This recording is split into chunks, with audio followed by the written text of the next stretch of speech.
Aubrey, have you been reading some YouTube comments lately? Yes, I know. I've read a bunch of comments for the podcast. First of all, thank you everyone who has rated and reviewed. And we read these comments, right? And we've gotten some really good ones lately. This one was interesting because I myself have insomnia. So I was really interested Yeah. about this. A student asked about lack of sleep before test day, which would be very detrimental.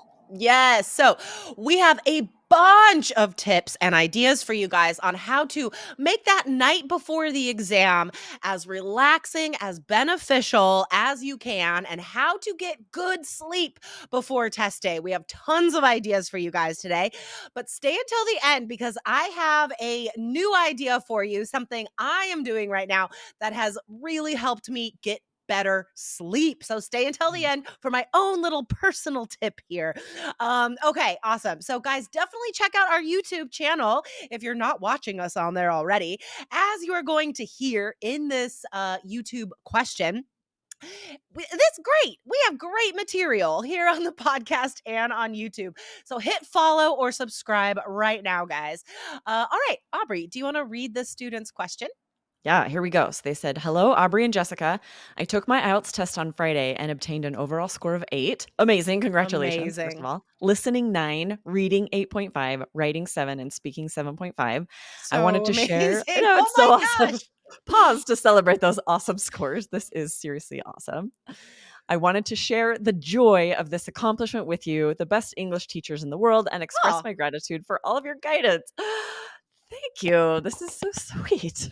guys, if we've helped you at all, please leave a comment on Yes. YouTube. I This know, makes right? It us really makes so our day. happy. Yeah. Absolutely. And they went on. Moreover, for one of your upcoming shows, I wanted to ask for some tips for even my future life, not just IELTS, Yeah. specifically for the night before an exam. It was a nightmare for me, and I ended up sleeping for just about 2 hours. So, first of all, amazing that you were able to do such a good job, even Right? on that lack of sleep. That's what I Like, was going to say. I was like, you that's got an awesome, overall 8 on 2 hours of right? sleep. Yes. Incredible. And there are so many things you can do to make sure you sleep well the night before. I love this question. I love that she's thinking about because you've got more exams in your future. But for all of you out there listening, you've got the IELTS exam coming up. And this is important. What do you do the day before, the night before to set yourself up for success? And honestly, a lot of these tips are for any time because I've talked to Yeah. students who are preparing for IELTS and maybe they have like a month left or 2 months left or whatever.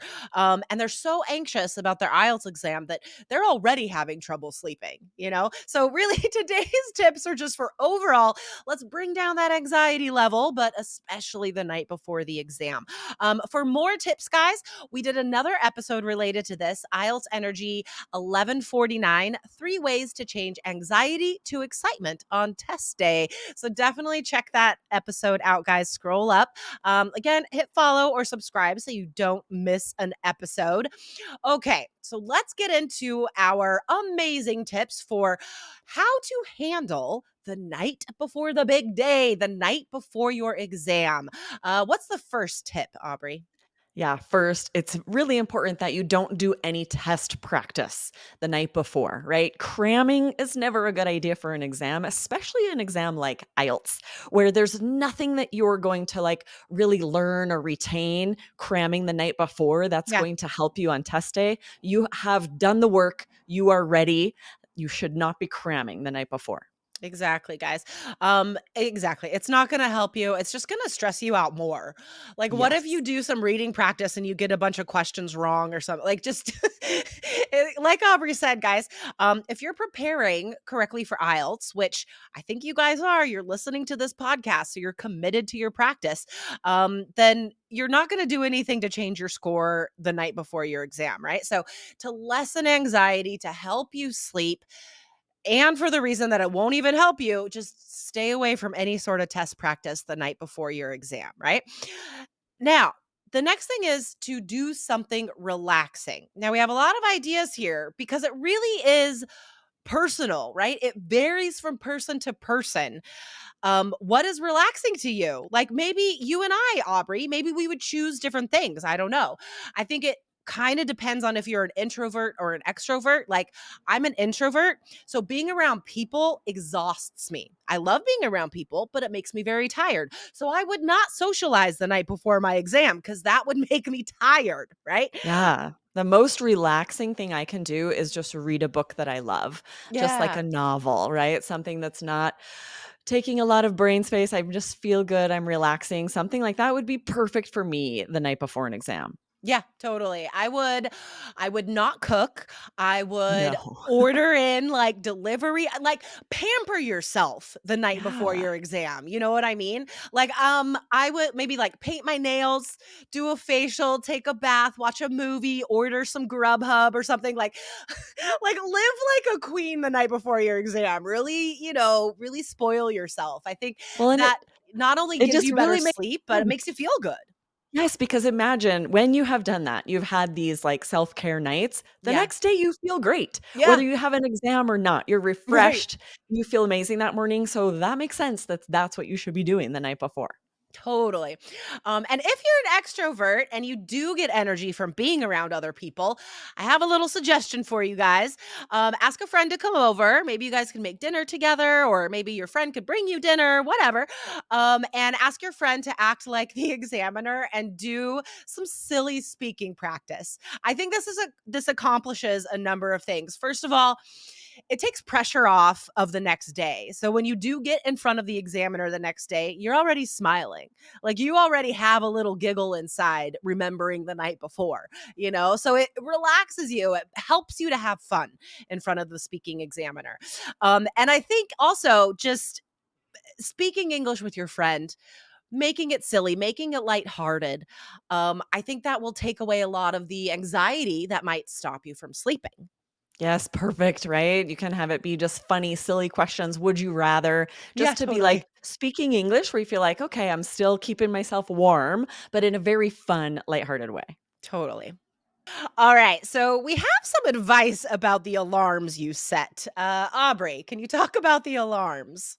Yes. So I have taken a few high stakes exams like this, and I make sure to set two alarms for a couple of different reasons. First of all, if there's some kind of issue and one alarm doesn't go off, less likely now that we use phones, but you never know. But Yeah. also, if you're like me, you have woken up to an alarm and thought, I'll just close my eyes for 5 minutes and then I'll get up, and you're asleep again. So if you have a second alarm, maybe for 15 minutes later, this can really relieve anxiety if you feel extra assured that you're going to wake up on time. Yeah. This is so weird. I'm weird, but every time I set an alarm for myself, I set two alarms. They're both on the same phone, but I set two alarms. I don't know why I do this. I'm just like worried. I'm just an anxious person sometimes. Peace Um of mind. It Yeah. just yeah, it just helps me feel good. So what's the harm in that? So yeah, I always set my 2 alarms 15 minutes apart. So I set my first alarm at like 6:30, my second alarm at 6:45. And I have an Android device. I'm sure there's something comparable on Apple devices, but I have like a Google routine that you can set, and you could be like, Google, tell me a joke when I wake up, or tell me the weather when I wake up. So explore that, and have Google like give you a positive affirmation when you wake up in the morning. Like, there's a lot there's a lot of cool things you could do to start your day off well. Yes, I love that idea. This is advice that's good for every day, not just the Totally. day you're going to take the IELTS exam, right? Yeah. You want to figure out these routines, things that are working for you, make sure you're sleeping well at night before the night before test day, really. Totally, totally. Now, how do you decide what time? Well, first of all, like, you need to prepare. I mean, look at the map of the test center. Where is it? How long does it take you to get there? Are you gonna ride your bike? Are you walking? Are you taking a lift? Like, you have to plan ahead, right? So plan how long it takes you to get there. Set your alarm for an hour before you're going to leave. And also explore the area around the test center. Where are you going to eat lunch? Is there a cool happy hour place nearby that you can meet a friend after your exam? Just include more rewards for yourself. Be intentional about making that exam day great, something to look forward to. Yes, I love that, and I think it's such a good idea to plan as much ahead of time as you can. Yeah. If the first time you think about where the exam is taking place and how you're going to get there is that morning, of course you will feel, or it's more likely you will feel anxiety. But if you've Yeah. thought about this before, you've planned it ahead of time, then you're going to feel confident, you're going to feel ready. Exactly, exactly.